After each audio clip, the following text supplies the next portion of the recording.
It's game 2. Fulham versus Manchester United. A win is all we will take. Nothing more, nothing less. That's all we want, a win.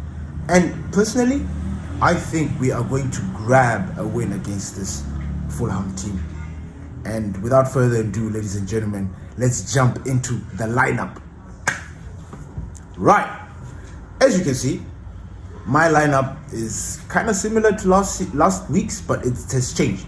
Why? Because I've put Onana there. So according to the according to the gaffer, apparently Onana had been fit even since last week. Why he wasn't picked, I'm not too sure. My only explanation for that is that Onana did not get to play physical games during the preseason. It was always Altay Bayandi and Tom Heaton. So he never actually got that match fitness. So I think that's why he was not picked for that game. But in this latest press conference, the gaffer mentioned that no, he's available, and he was available since last week. So I think for this time, I think because we lost to Arsenal, we shouldn't have lost that game to Arsenal, first of all. But the mood, the feeling, I think he will start Onana, and that's why I put Onana right there. The defense picks itself. It was one of last week against Arsenal. It was absolutely amazing. In fact, I think on paper and with the visual test, this is one of the best centre-back combination in the Premier League. Euro, De Ligt, Shaw. Pace, strength, intelligence. Youngster with some seniority, the perfect balance. The perfect balance. We've got De Ligt there, who is literally Harry Maguire's understudy, the person that's going to take over for the next, I don't know. And then we've got Luke Shaw, who, when fit and available, is an absolute machina. He is just amazing. We all know when Luke Shaw's fit, he's just levels. So he's literally at that point. And then we've got Yoro at the back, our young hybrid generational defender. And then in that midfield, I've gone with the same as last week, Casemiro and Bruno Fernandes. This week alone, I think I almost, I'm bold, I'm fresh. I pulled my hair because I can't understand how people keep thinking that Bruno is not a midfielder. It drives me crazy. It is driving me insane because now we've got people saying Bruno's not a midfielder. Bruno's not a midfielder. And I'm just sitting there thinking to myself, what kind of blasphemy, backward thinking is this? Where did this come? Okay, he's not a midfielder. But then you say he's an attacking midfielder. So what does it make him? You see, so I don't understand that situation. So with that regard, I just went with Bruno and Casemiro. Casemiro, the reason why I put him there is because there's that stability. I don't trust Ugarte at the moment. Ugarte seems like somebody that needs to get a lot of game times in his leg, and for some reason he keeps getting overlooked. We brought this guy in from PSG last season. We thought that this guy was going to be that player that is never leaves the starting lineup, but all of a sudden it is okay for Ugarte not to be part of the squad. So with that thinking, I just don't know, but I think Casemiro and Bruno have formed this partnership, and Ruben Amorims has tailored Casemiro's game based on his physicality, and the things that he can do. I think the midfield pivot is going to be Bruno and Casemiro. And then at the right, I went with Ahmad, as you can see, but I do not want to see Dalot. Dalot is still, again, not showing that maturity, not showing that level of like stepping up. You know what I'm saying? This is what I've been complaining about with Dalot. I've been telling you guys that Dalot is just a normal player. Why people want us to go, he's a good squad player.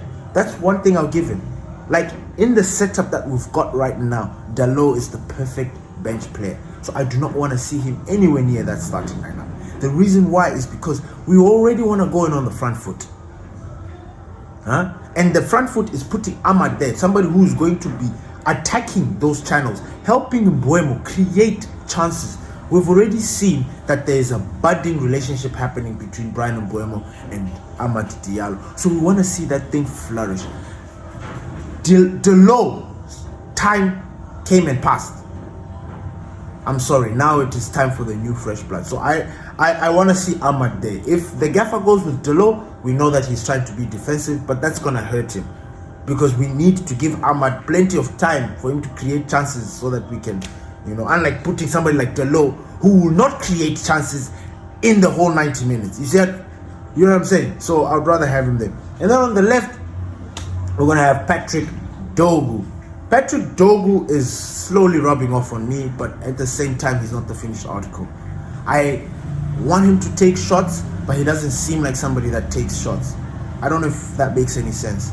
When I look at him line one out, like when he's about to line a shot, I don't have confidence. I don't look at him and think, oh, this thing is going to bulge the back of the net. You know what I'm saying? Remember John Arne-Riise, and I know this is the wrong player to use because it's from the rival, but you remember John Arne-Riise from Liverpool, that left back or whatever. That guy had a rocket. So I always see this guy like that. I always picture Dogu in that sense. But then he doesn't have the body language. For me, he doesn't have the body language for shooting. So every time I see him shooting, I just lose my mind. I'm just going, no, don't. Pass, look for somebody. So yeah, but other than that, boy has got an engine in him. Back and forth all day long. The relationship that he's also developing that side is good with Cunha, but I would like to see more. And then in that number 10 position, we're going to have our new number 10s, Bryan Mbeumo and Mateus Cunha. I think those guys today, we might see goals from them. Goals and assists. We're going to see a lot of, and this game is tailor-made for them. Last season, Bryan Mbeumo and Mateus Cunha thrived in these kind of games. They dispatched teams, these lower. Now, I'm not sitting here and comparing and saying Fulham are lower teams and like us. We have not played them. We lost to Arsenal in the first game. So, truth be told, we are all on the same level. But it's the names, right? So, with Fulham, I honestly think that our new boys are going to take this in their stride and just keep on moving, because these are the kind of games that they were built for. You know what I'm saying? These games that might look a little bit tricky, they were built for these games. So I really think that these boys of ours are going to unleash the beast in them. And then finally, last but not least, my namesake, Benjamin Šeško, will lead the line for us. And you know what? We saw yesterday that Victor Gyökeres got a debut goal in the Premier League. 2, he got a brace. I'm sitting here thinking and feeling to myself, hey man, I want my Benjamin Šeško to score 2. Now, I'm not putting any pressure on him. I'm not saying that he needs to score today, but I have a feeling that he will score today. Does that make sense? And I'm looking forward to that. Benjamin Šeško completes the starting 11 for my predicted starting 11. You're probably wondering to yourself, but Ben, you're always speaking about Mason Mount. Why isn't he in the starting lineup? Now, I'm tired of justifying Mason Mount's importance and presence in our team. I can't. Now, I'm not saying that I didn't put him in because of that. No, don't get me wrong.